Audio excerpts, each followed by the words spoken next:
We're in Jann Haworth's wonderful solo show at Gazelle Art House, and we're starting our talk with two of the earliest works in the show.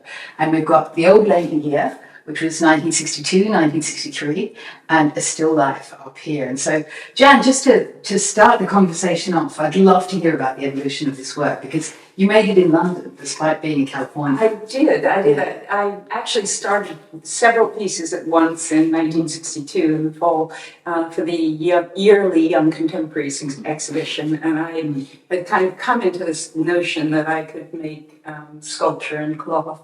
And so I wanted to make flowers for the bed sit that I had, and then I wanted to make an old lady to go with the flowers, and then I wanted to make a dog to go with the old lady. So the old lady kind of comes in the middle of that little sandwich of objects. And I had a Faune chair, and the idea of turning a chair that was a piece of furniture into a person seemed both a lovely metaphor and also something that would be interesting to do as a kind of surreal piece, or a metaphor about old age, so that the front legs of the chair are turned into legs and shoes are put on that, and then the where the lap would be, her hands are just folded, and she's older, so they're rather arthritic, so the knot becomes the knuckle. And the notion was that it would be something that would make old age, rather beautiful, because it would be a quilt of her face rather than concentrating on the sort of age as a negative thing. It didn't have that result. Everybody would look at it and say, "Oh, I know that's so macabre." I kind of step back from it. But to me, it's always been a kind of a love offering to old age, and maybe to draw attention to the fact that this person is static but present in a home. And I didn't see it as something that would be on a plinth or in a museum, rather more that it would be in a home, not perhaps relegated to the furniture status, but something that was a part of the family. And she is literally part of the family, isn't she? As you said, she's one of your great-great-grandmothers. So, yes, she is. And how did you choose this grandmother? And what was it about her that you made to immortalize? My family was not with me. I mean, I didn't have any of my relatives. My mother had come across from the United States with my sisters, but I hadn't any aunts or uncles or grandparents or anything. So the idea of kind of making your family was another kind of area of whimsy that I thought was quite nice. You just make your relatives, and you won't have any disagreements with them. And so this is based on a photograph that my mother sent me of Alice May Fifield, who was my great-great-grandmother. And my mother was more or less raised by her, because my mother's mother was killed in a car crash, and so she was certainly a kind of very verbal presence in my childhood, because my mother would repeat what she said in disciplining kids and so forth. So she was born in 1863, so during or around the time of the Civil War, and she was still alive when I was little. So it was, she was a presence, and so I liked the idea that one would visit that female form in a way that isn't often visited, or at all in terms of fabric. So it was 100 years after she was born that you made it. So that's true. No, I never thought of that. Yeah, something of centenary. Celebration. Yeah. Yes, it is. Interesting. Yeah. So, and I think the metaphor of quilt making and a story. There's one quote that a woman says, "My whole life is wrapped up in that quilt. My wedding dress, my husband's waistcoat, a clip from my daughter's first ball gown." And so that kind of sequential timeline that quilts are, and when you have them, you look and think, "Oh, that's my dress when I was 5 years old," that kind of thing. And that's very special. It's a storyline, like a storyboard or a graphic novel or a comic. And so that ties that kind of thing together for me too, that it's like film. Was the cloth that you used in this, was it significant to you? No, it wasn't. It was kind of big, borrowed, and stolen, basically. I mean, some of it came from, the place my mother was staying, which was the basement of the Allison and Peter Smithson's house, the architects. Yeah. And so, various pieces of cloth kind of made down and disused curtains and things, so that I got. So I mean, it was, offcuts and things I was working with, and some of the things that went in the flowers that I made. So Wonderful. yeah. And were you looking at other artists who were using soft sculpture at that point? I mean, where did this idea come from? Well, it came from the number 30 bus. I was sitting on the top of the number 30 bus going past Selfridges, and it occurred to me that I couldn't afford to buy flowers. And I thought, well, what I'd really like to do is have flowers in my room. I should do a sculpture of a bouquet of flowers. And I was thinking, I could make it in wood and wire and and thinking, well, maybe plaster. And I thought, everything I thought, it's just not like flowers. Flowers are soft. And I suddenly thought, bang, if I made all my clothes as, from the age of 8, I started making my clothes because my mother taught me to sew.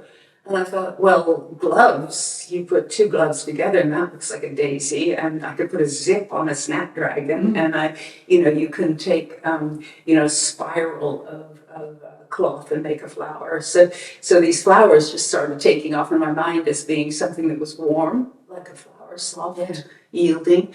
And then by the time I got to South Ken and then further down, is it Brompton Road, I think, towards Gloucester Road, where my bed sit was, I had 5 or 7 ideas that I just wanted to leap over the next few years and have them made because they were all kind of buzzing in my head. And so did you make the flowers, and did you give them to people as gifts? Yeah, I did. No, I kept them all together, and I found a cement sewage pipe that they came out of. Which I thought was right for them, as they were rather kind of terrifying flowers in the end. So, And how was this received at art school when you did this? Well, oddly, I mean, I think they kind of given up on me anyway as kind of conforming. This is at the Slade. This is at the Slade, and I was one of the students on the landing, and the landing was where all the renegades hung out. And so I left the Reg Butler studio and gone up onto the landing with the painters and kind of was in that area, and then did some of Harold Cohen's classes at the time, and he was a wonderful bombshell that came into the Slade about that time. So I mean, I think the work that I did was tolerated and kind of questioned. I showed it to Pavlazzi pretty early on, and he said, "Oh, you should cast it in bronze." And I said, "No, they miss the point. Missing the point. It's cast in cloth, and that's where it is." So, and so the flowers and the dog were ready for submission for the Young Contemporaries, plus a painting that I did of a big typewriter. And the dog and the flowers were rejected by Kenneth Tynan on the painting committee and on the sculpture committee. And then Harold Cohen, who was on the painting committee, said, "We'll take them in." And Tynan wouldn't let them. So that was, that was kind of savage.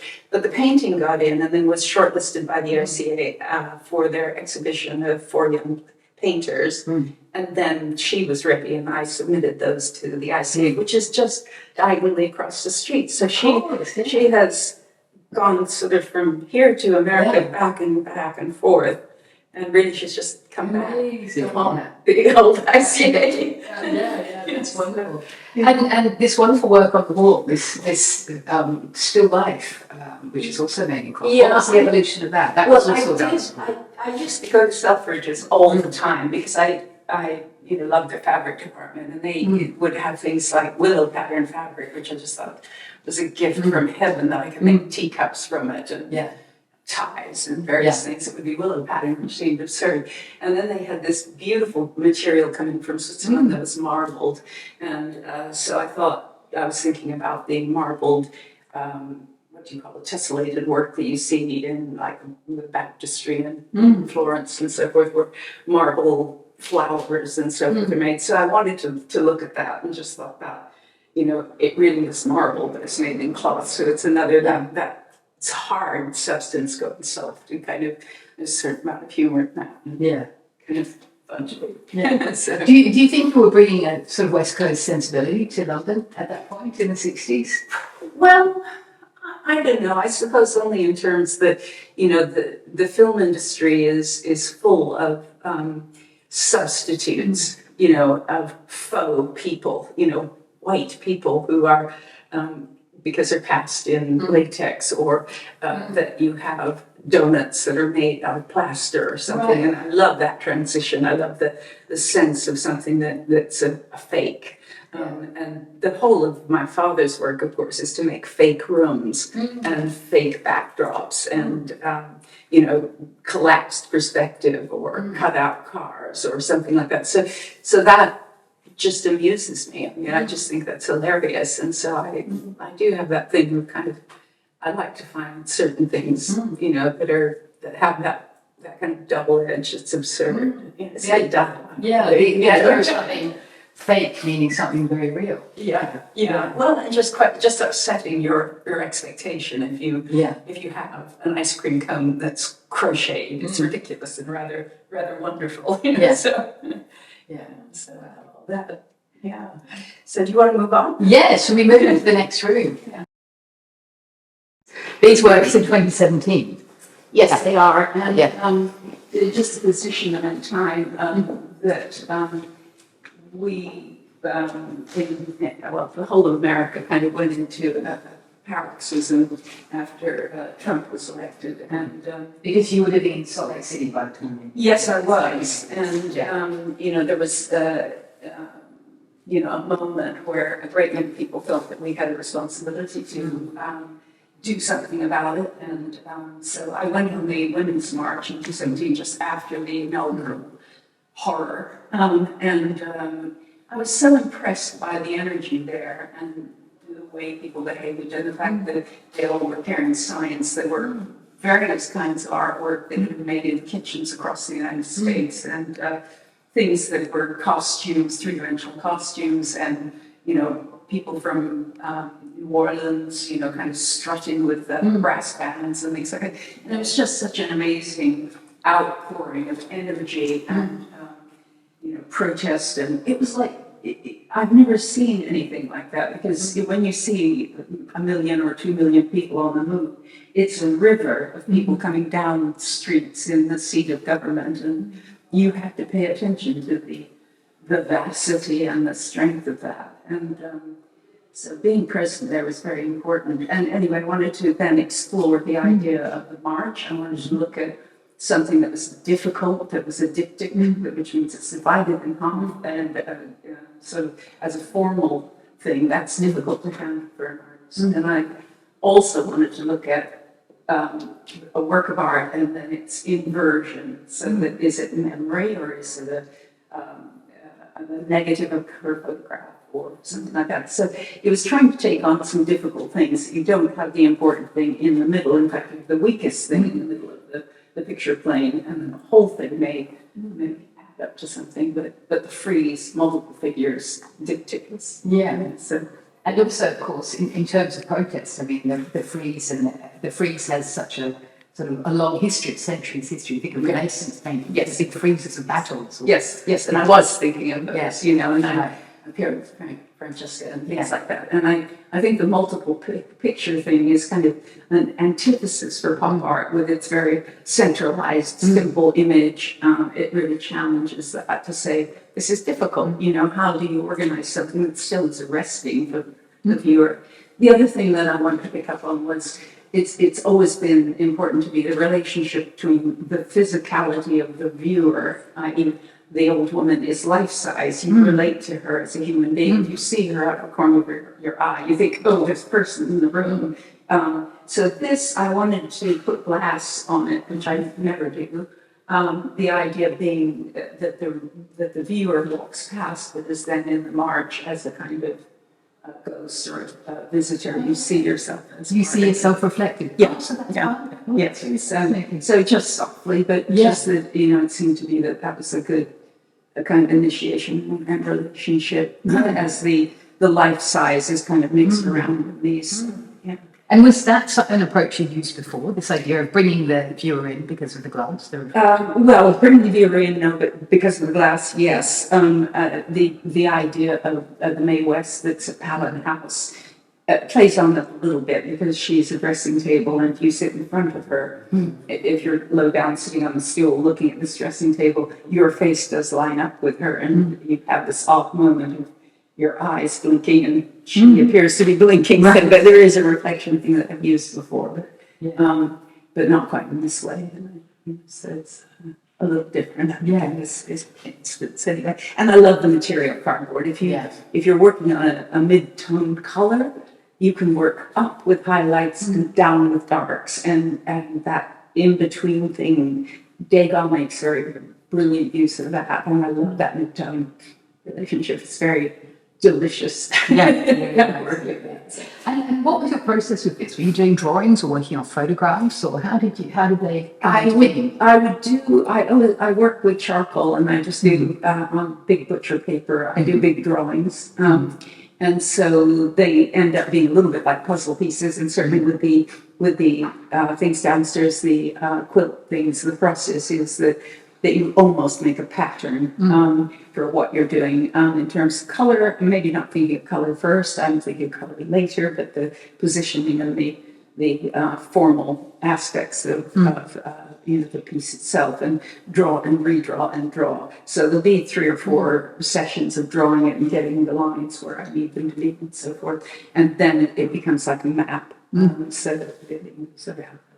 I think everything goes. And you tend to work fairly instinctively once you've got it sort of laid out. You've got these cut out shapes, and do you move them around until you? Not once I'm cutting them, I don't move them around so much. I might adjust them a little bit, but instinctive is a good term to talk about because my daughter Liberty says that she works instinctively, and I don't. I'm much more like. My sketchbooks are all verbal, some sketches, but mostly verbal, kind of, I could do it this way, what is this, and what is this about, is this the best way to do it, that kind of thing. And so I think I would be in the camp, the Harold Cohen camp, in that justifying why things are there and why it is like that, in an intellectual way. And yet I stop at a certain point so that the materials and the event of making isn't just like painting by numbers, that it's all worked out. So there's a certain point where I stop myself to say, okay, leave that to the actual action of doing it, which is more like Lily's work, I think, of an instinctive approach to it, to say, this needs to go over there, and this needs to be red. So there's a kind of bridling my instinct at a certain point.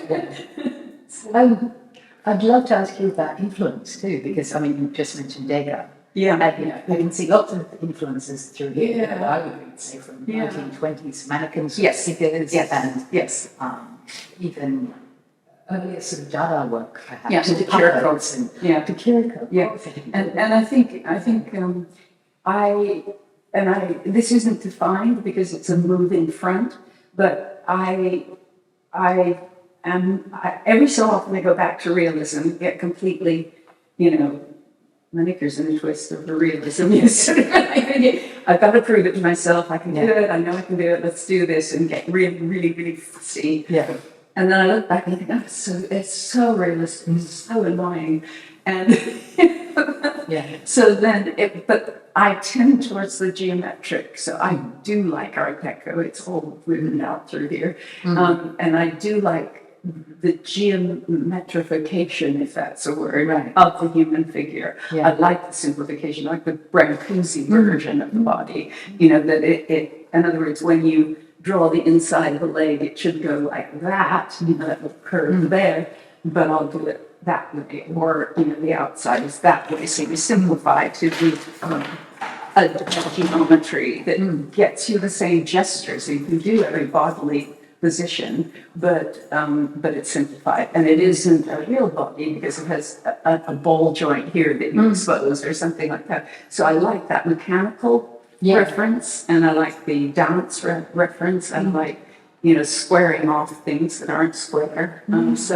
And I'm never bored of that, but in this period, that's what I like. And they're quite sort of it would be hard to tell on gender as well. I mean, Yes, seems yes, to a bit. float in that. They skew to female, but I think, there's a mix and a feeling. A lot of these arise from a comic strip I did in 2008 for Wolverhampton exhibition. I did have that. We were talking about exhibitions earlier. 2009, I did an exhibition in Wolverhampton, and that show, was one where all of this came up, that kind of simplification and so forth. So I like that, and the comic strip that is the back of this was called Mannequin Defectors. So these are all mannequin defectors. They've left being window dummies, and they've left the artist studios, and they're leaving, that kind of confine and constriction and objectification, and they're out on their own now.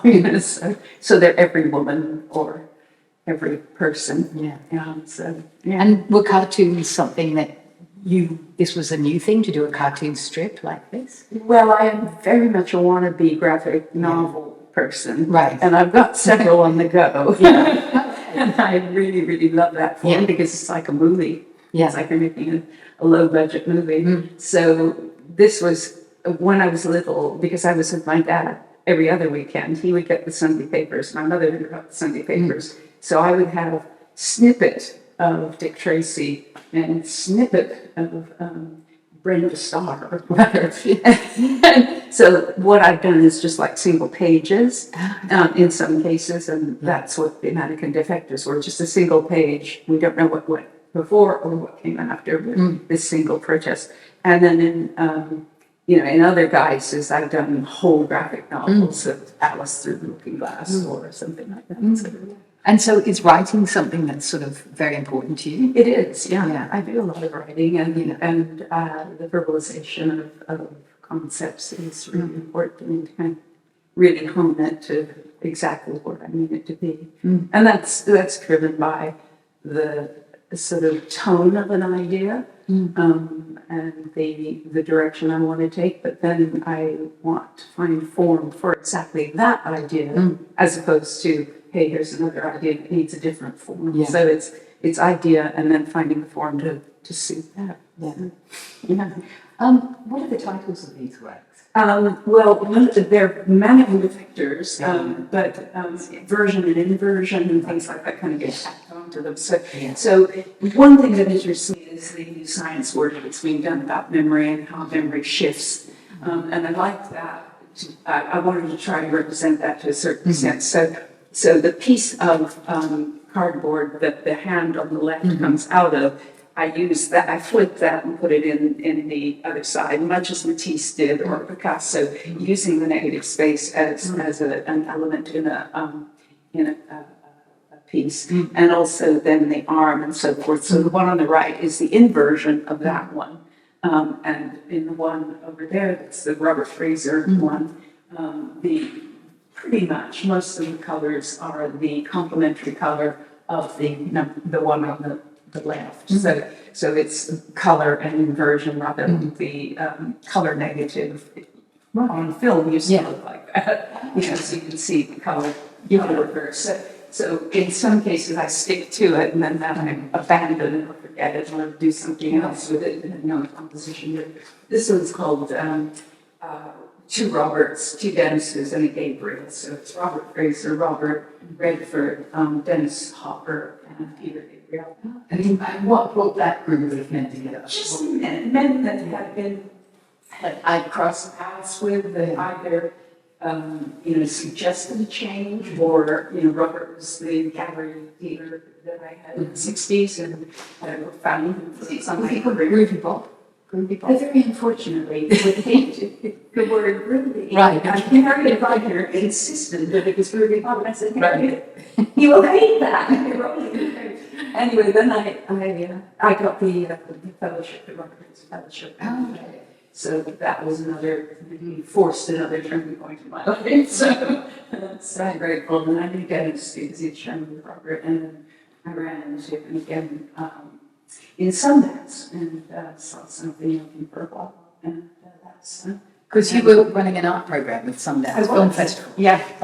It'd be great to hear just a little bit about that. Well, when I went to Sundance, I said, hey, I can do an art program for you. Don't you want me to do that? Okay. And it took a little bit of persuading, but then Robert backed it. And Liberty and I then set up a studio there that was an art studio that taught pottery, jewelry, and drawing, paper making, and all of the other.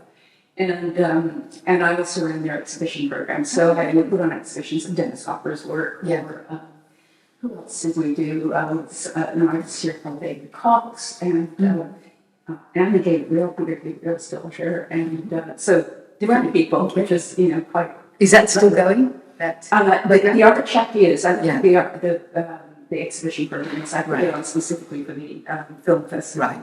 And then we started a school there, one of our 6 charter schools. It was a very special place. So, yeah, so in Sundance was wonderful for me because it was kind of a mirror to the experience in film that I had with my father. That was the glamorous 30s, 40s, and 50s of, Marilyn Monroe and all of that. Whereas this was independent film and, Redford's correction, the glamorous film world to the documentary. And he said in '97, I want to make documentary film as important as narrative film. And I believe he succeeded in doing that. Yeah. So that was good. Yeah, absolutely.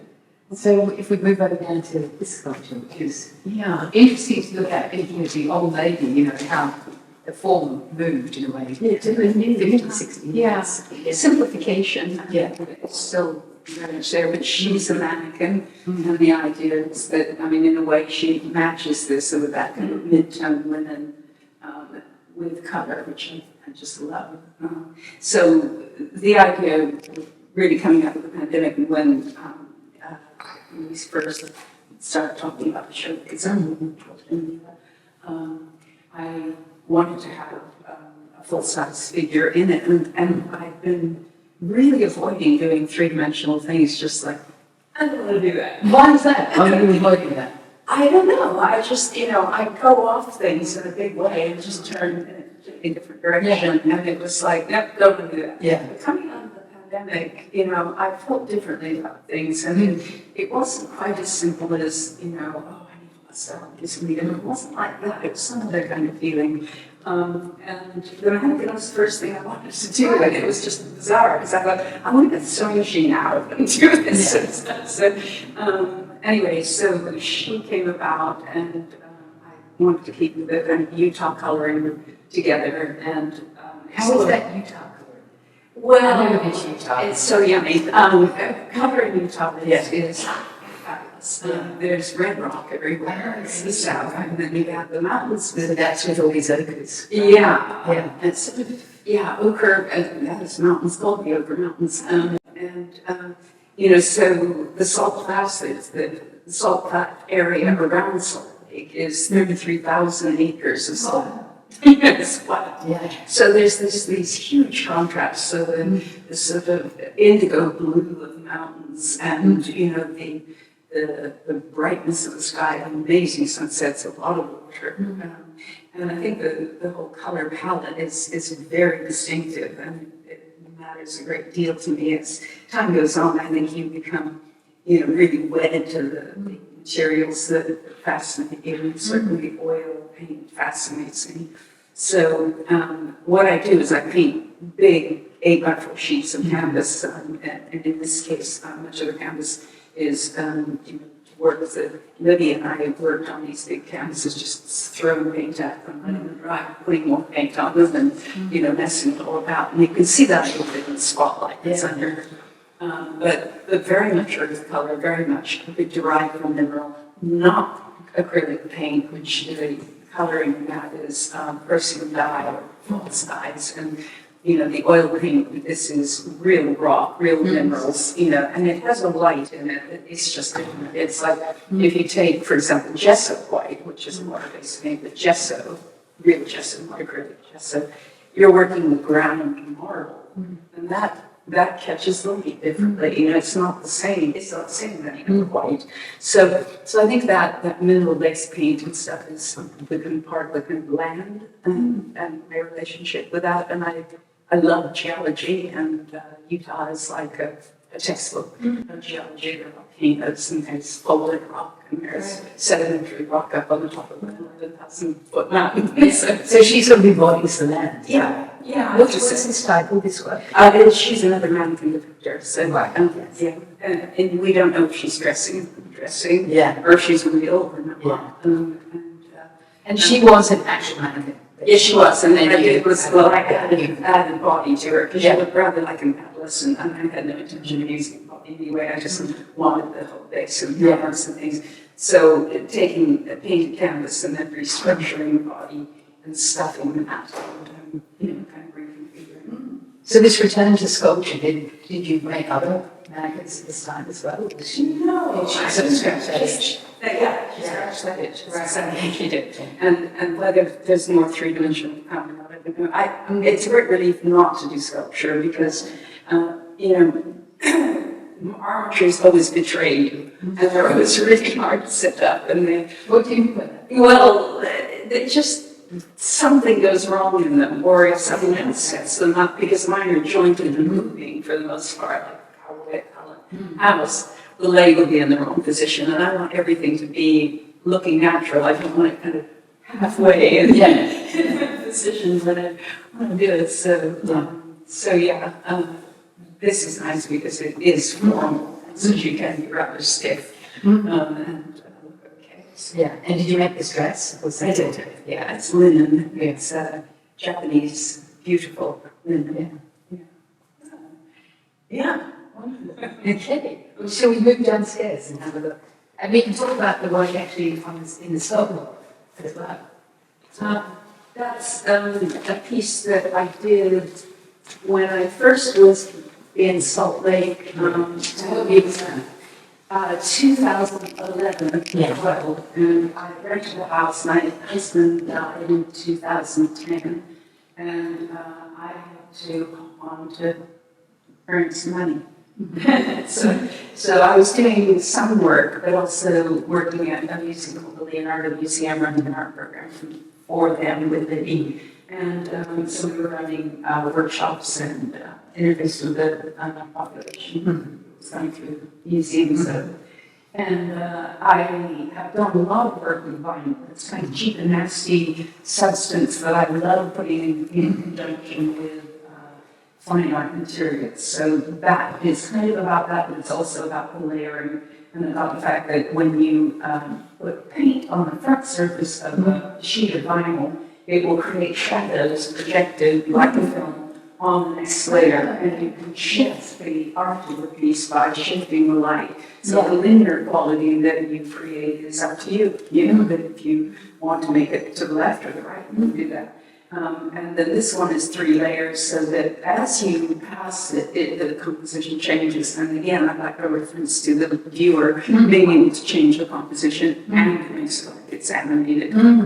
So, and to me, it implies this idea of a life being layered too. You said it's about exhibition. Yeah, it does. Yeah, and to movement within, it's not a static pound system. You have an invisible woman on the front surface. And this is the beginning of the idea of things leaving the picture print plane, getting out of the rectangle. So the title of it is She Was Not There. So she is wanting to leave the picture plane, but she's still in it. But, There's something almost threatening about it too with Higgie. It feels almost like a target. She's hurt. She's target. She's hurt. Yeah, she's been tired of something. Yeah. So there's some pain. Yeah, but it's also very optimistic. I mean, it's a target, but it also looks like sun and moon. Well, I think when you have three kind of primary colors, it's rather Yeah.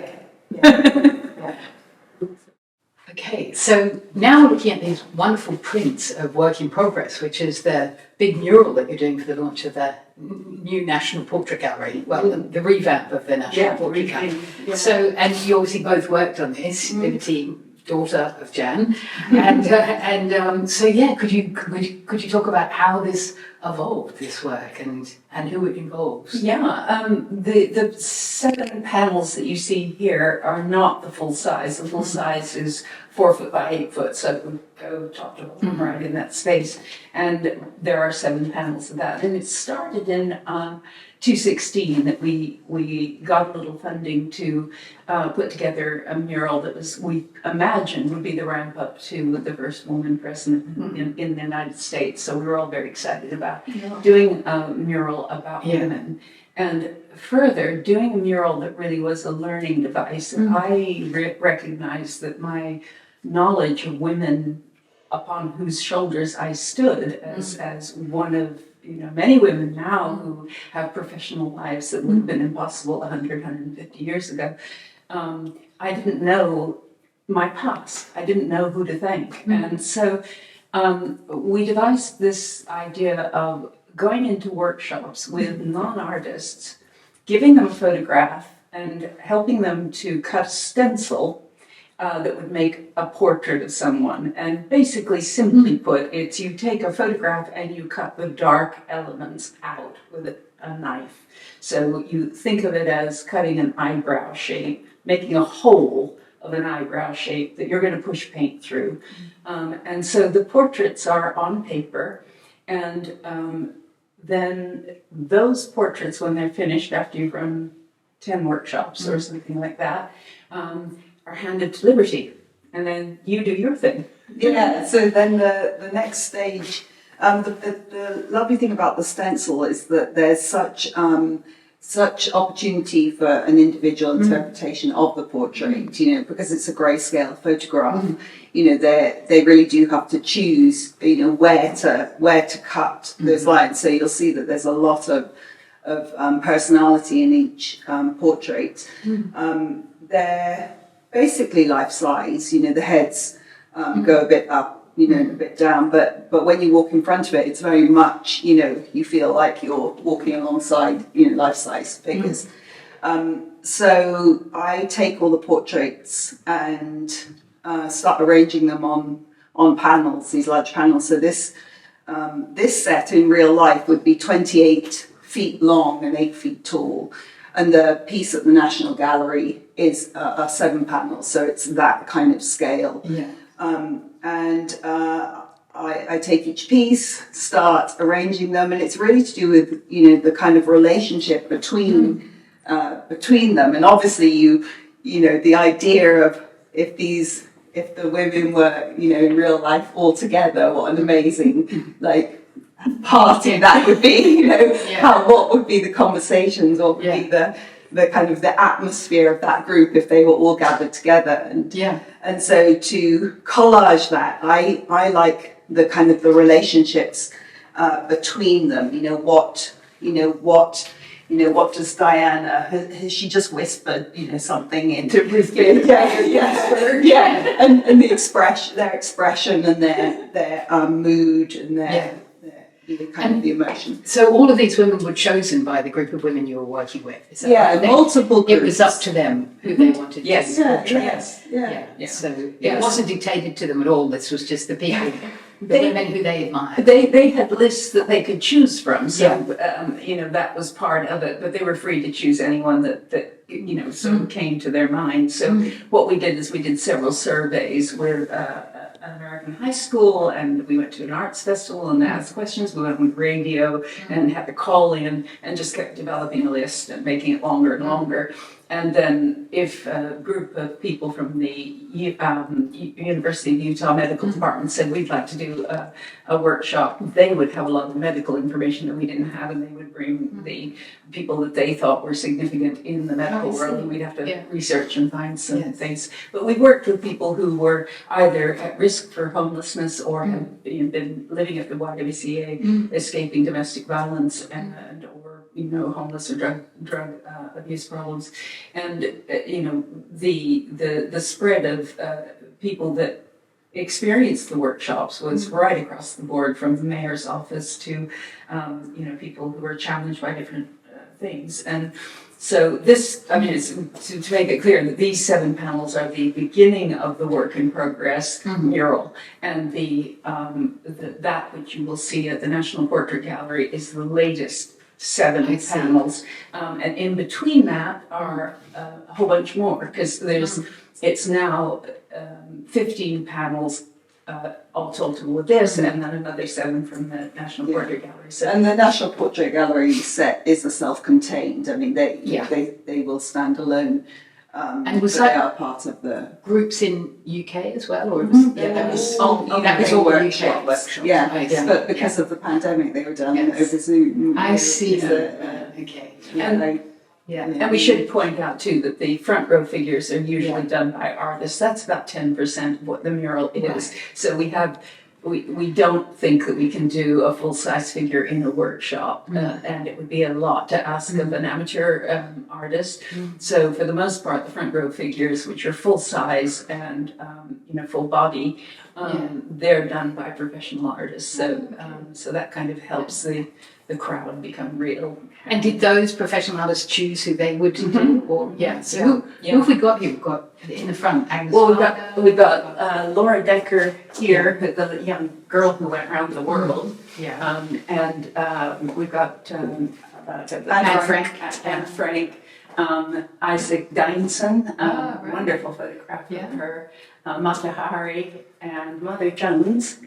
She's Mother calls Jones? herself, she says, I'm a hellraiser. She was 4'8", and she was a union leader of the coal mines in America. And she's a terrific Kasuma. And this was meant to be Harriet Lacks, but it's Harriet Lacks' sister. We thought we found a photograph of Harriet Lacks when she was Harriet big. Lacks? She is the immortal cell. She's the woman who all medical advances since the 40s and 50s have been based on her cells that will not die. And this is her for as an adult. There's only 1 or 2 photographs of her. And Chanel, which is kind of nice because the National Portrait Gallery mural is sponsored by Chanel. Right. Right. Well, and as you say, the title is work in progress, so it's an ongoing work. Yeah. So when people write about someone not being included, there's going to be many people that are not included yet. Yes, absolutely. Yeah, fantastic. I can't wait to see it. Yeah.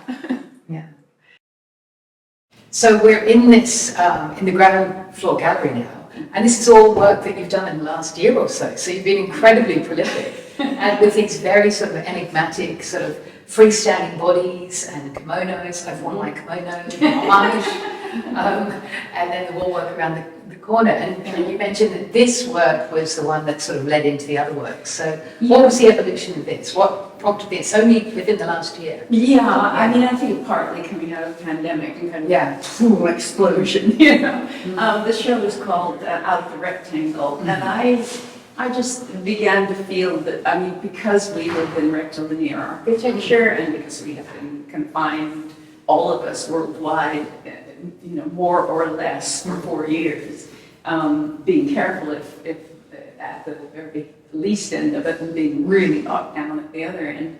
And so I was thinking about that, sort of aesthetically, and just felt that I did not want to do square pictures at this point. I wanted to have a slightly softer, more textile feeling to things. And this piece came up, and I thought, I have no idea how I will hang that, but I want it to float, and I want it to have front and back so that you can go around the back of it and it's another work of art.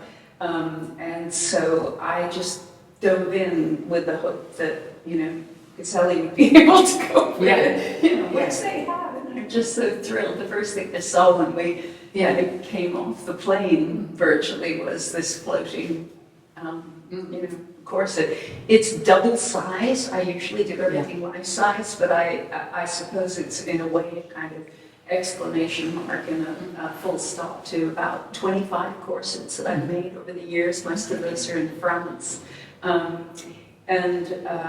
So I didn't want this one to be stretched. I wanted it to be, just flat and hanging. the kind of concept behind the corsets is that the corset molds a woman's body, it constrains her, so the comic strip I referred to earlier, women are wearing corsets that are paintings by men, constrained, but they're carrying placards in their protest of paintings by women.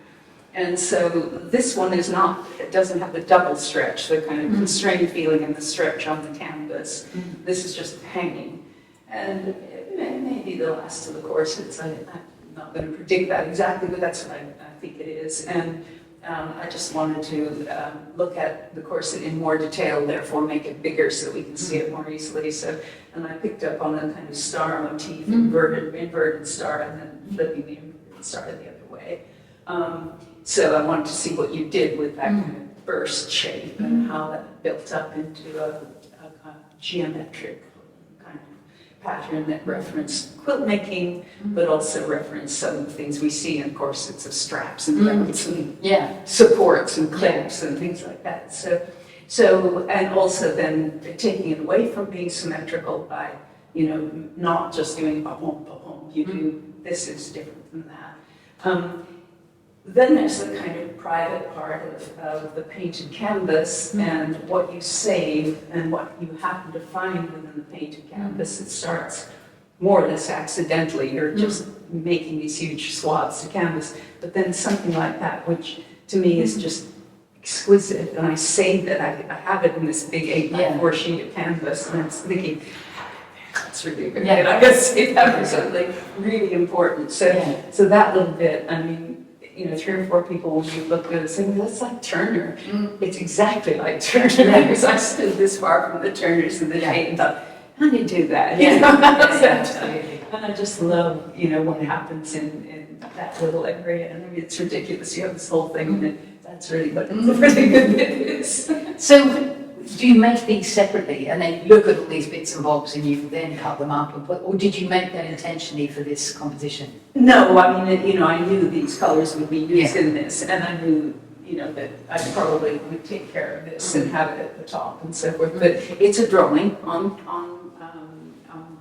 cartridge, on big sheets of butcher paper. And then after that, I'm going to tracing of that to make a pattern. The pattern has marks all over it, so it really has to line up with that or something like that. And then I cut the pieces with seam allowance and sew it back together. So it's you know, kind of remaking the drawing, but then in a quilt maker's fashion. So, and then little references to things being tied together and stuff like that. So, you know, you leave off the reality of it and then you revisit the reality of it, you know. I mean, once again, it's quite a double-edged sort of image in a way. It's very celebratory, it's explosive, it's, you know, got these sort of blasts of sunshine or light. But it's also about women being controlled and sort of bursting out of that. And it can reference to a crucifix positioning too. You know, it's flayed. All of those things, but then, you know, kind of their opposites, and it's interesting to see them at the same kind of contradiction of what you make of it. And what is this one titled? Just corset. So, it definitely is out of the rectangle. It's like it's exploding rectangle. I've done several pieces that I've called Invisible Women that are on vinyl, on transparent vinyl. And one of them is an exploding woman. She's in a corset, and she has a kind of Joe F. Grave. Joe F. Grave's the one who did the drum on the Sgt. Pepper. He's a friend of mine, and he's a fairground painter. And there's one that's exploding away like this one. So, fantastic. Okay, shall we walk into the rest of the room then? So this wonderful corset led to which one? This is one. It would be interesting to see if it would be possible. I didn't know if it would to do a piece that was stretched on a circular stretch shape canvas.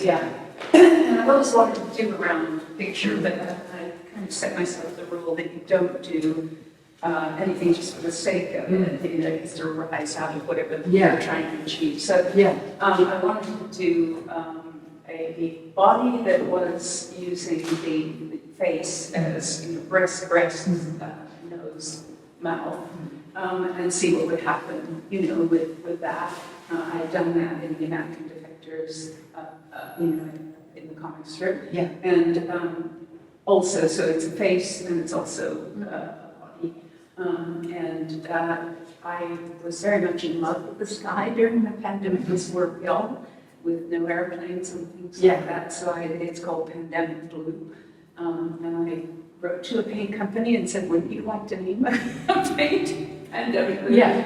I didn't hear anything about it.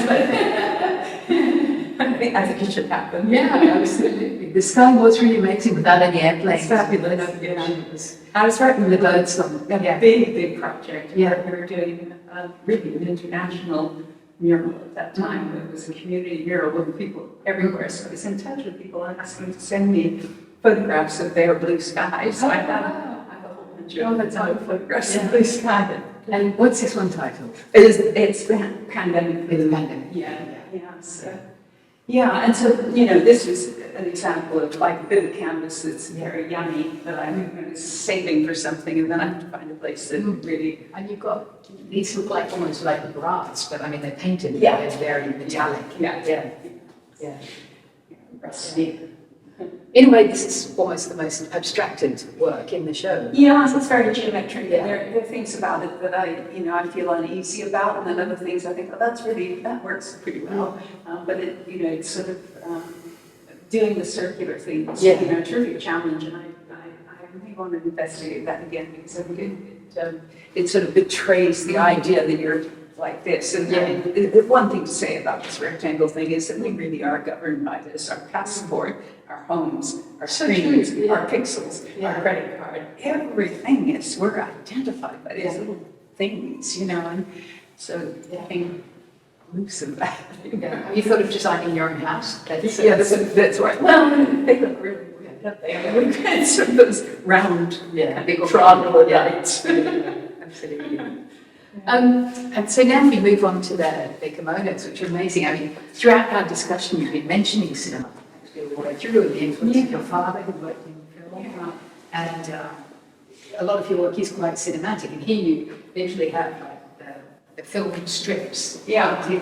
So how did your work take the shape of the kimono? And if you could walk us through the cinematic. I've always liked that idea of something that's it is clothing by implication, but it can be flat on a wall. So I've done all of the cloaks, and sometimes they occupy three-dimensional space, and sometimes they hang on the wall. But I've got, and it goes back in the 60s doing that kind of thing. And then it also is the interface between, fashionable garments or wearable things and the work of a painting. But then, of course, in painting, we are using fabric. Yes. We're stretching, on canvas. It's fabric. Yeah. So you can say, I'm going to misbehave. I'm going to be using canvas, fine art canvas, but as garments, And so, what comes out of that? Or painted canvas, I'm going to paint what I would wear and paint this, So I came up with this shade because I like the idea that it looks like it's lifting off, looks like it's airborne, and I did collect butterflies and moths at one point. It references that a little bit for me. And I wanted to go down the road of a little touch of ethnicity. Just reference some of the things that you see in Japanese clothing, that you tie things rather than buttons, and so some of those feelings.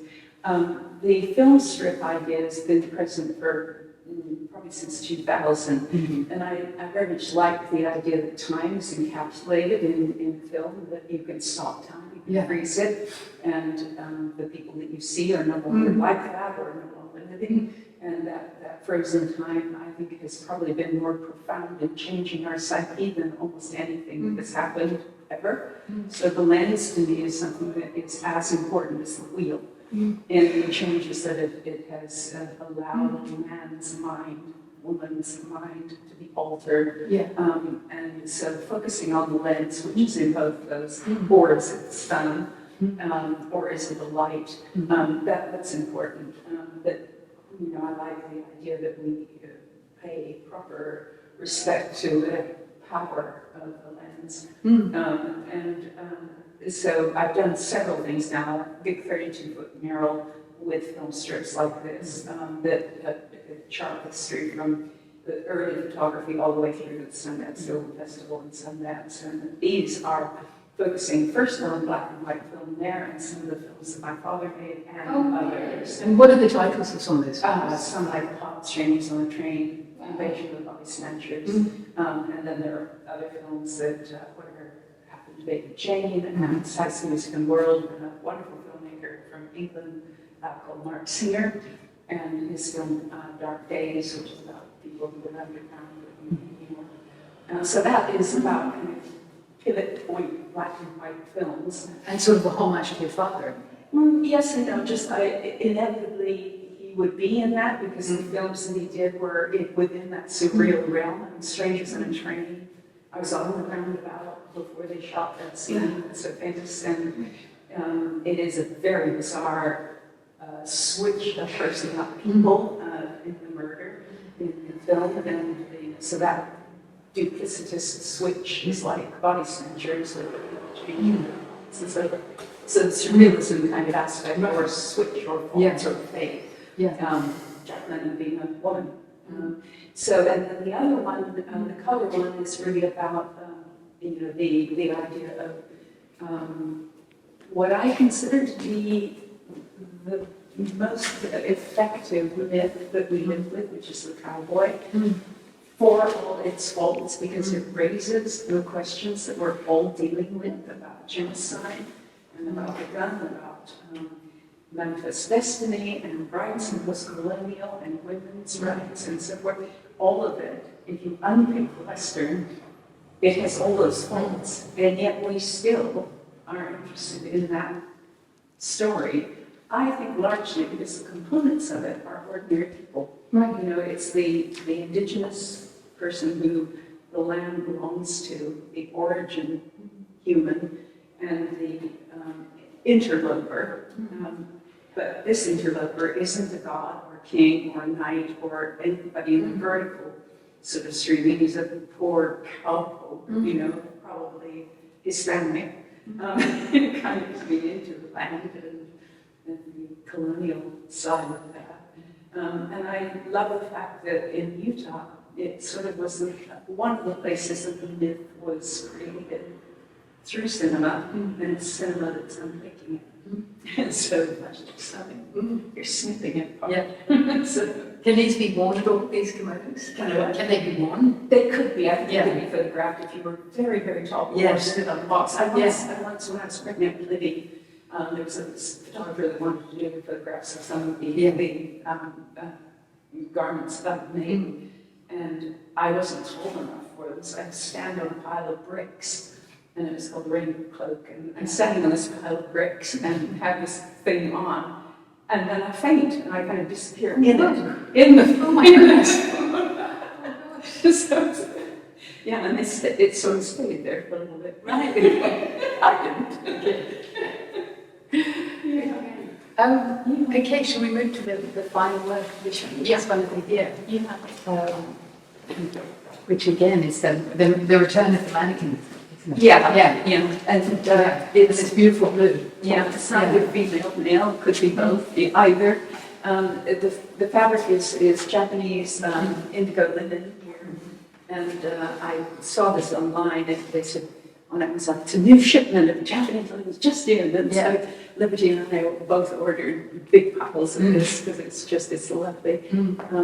And indigo is a color that just I adore. And so I wanted to explore working with that, but also wanted to do this mannequin leading a rectangle, which is the theme. He's walking, they are walking away from the rectangle. Yeah. So and pointing to go up the stairs. Yes, there is that. There is that. Yeah, it's quite nice that you can time travel up the stairs. You have a little laugh about that. Yeah, a lot of work to make somebody go upstairs. So, and these are, canvases that were 8x4 and just have these kind of calligraphic marks on, which I think goes nicely with the Japanese linen. They're sort of, like the calligraphy that's on the pottery. Yes, wonderful. Well, what do you think you'll be making when you get back to Salt Lake? Well, I've been thinking about that, thinking, what's the re-entry point? I'm not done with the film strip. There'll be something more of that. And I probably am finished with the corset idea. Yeah. But the first thing I'll do is go back to a graphic novel that I left off doing when we began a very big mural project. We have a big mural that is over at the National Portrait Gallery at the moment that will open in June. And so that kind of overwhelmed both Liberty and I. So that's launching soon, so we'll keep an eye on that. We're coming back for that. So, but I think the next thing is I want to do some drawing on cardboard. I want to finish the graphic novel that I started, which is 2 more pages, just to and get the speech bubbles all in that. And that would be really kind of treading water, because I've been there while I tried to digest the event of being in London. I mean, it really has been like coming out of a cloister, being a nun for 4 years, living in this bubble of pandemic and restrictions and so forth. So, and then the kind of impression of a city kind of hitting you, both you live in Ireland, kind of, whoa! It's really something. So we've been to a lot of galleries in the Dick Smith show and seen the gallery of everything and so forth. So we've had, and G's Ben quilts home from home. So there's a lot of stimulus has gone in. What London did to me when I first came here was a big city. I can't wait to see what's next. Thank you for your wonderful questions. Your wonderful answers. Okay.